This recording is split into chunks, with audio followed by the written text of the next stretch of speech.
So this is talking about the placement again. You can see the forward cut of the jumping flap. You can see the straightness of the dressage flap. And again, that's where our tree sits on our horse's back. All right, placement has to do with where we're placing the tree on the horse's back.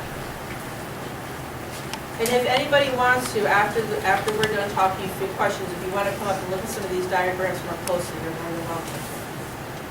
So again, there's our point pocket in our panel, and you can see it's the same for a jumping tree, jumping saddle, as it is for a dressage saddle. That point pocket really doesn't change place. And our line of hardware, all behind the shoulder blade.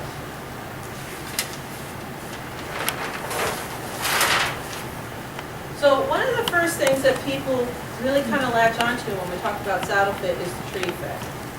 And the tree fit can be a little tricky, but there's some basic things you need to know about it. So this cross section of the horse, come back over at Slim here, is taken right through this area. So if I were to take the legs off and cut him right here, I'm looking this way into his body. Does it make sense to everybody? So what you see here in the pink, that's the front edge of the shoulder blade, that's the top of the vertebrae, and that's the rib cage. So all of this in here, that's all muscle.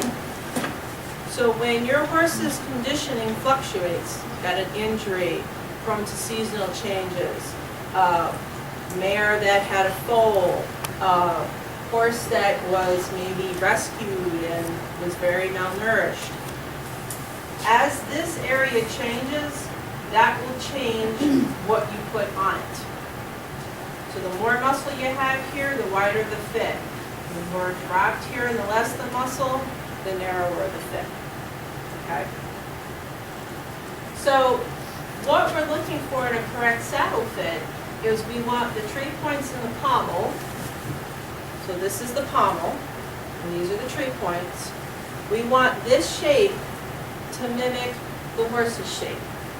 So you see I have a set of 3 arrows here. Everybody see that? So the first one is we want equal pressure underneath that tree point.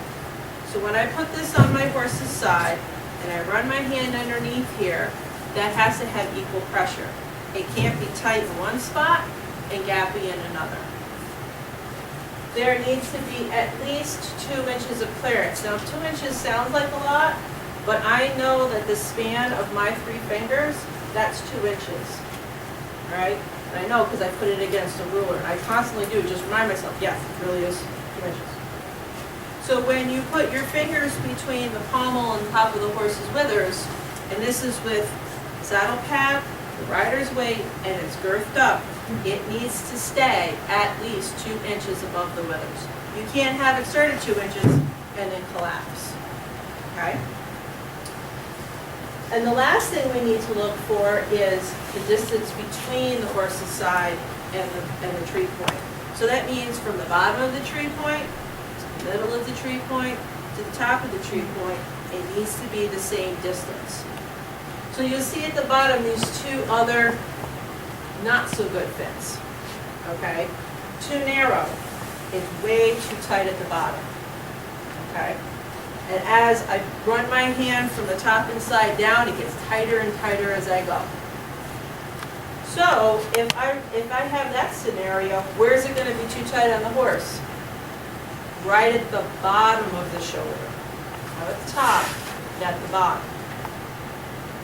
And the other thing that you're going to feel is it's going to be really gappy up here, and it's going to be really tight down here. The other thing you're going to find is you're going to have way too much clearance. And the thing that always kind of makes me nervous when somebody calls me is, oh, I don't think I'm having any saddle fitting issues, because I have tons of clearance. And I'm going, no, you probably don't have a well-fitting saddle. Okay. So we don't want saddles to sit like this. We don't want their pommels to be too high. Right? The opposite holds true too. And more often than not, I see saddles that are too wide than too narrow. It used to be most saddles were too narrow. Now they're too wide. Okay?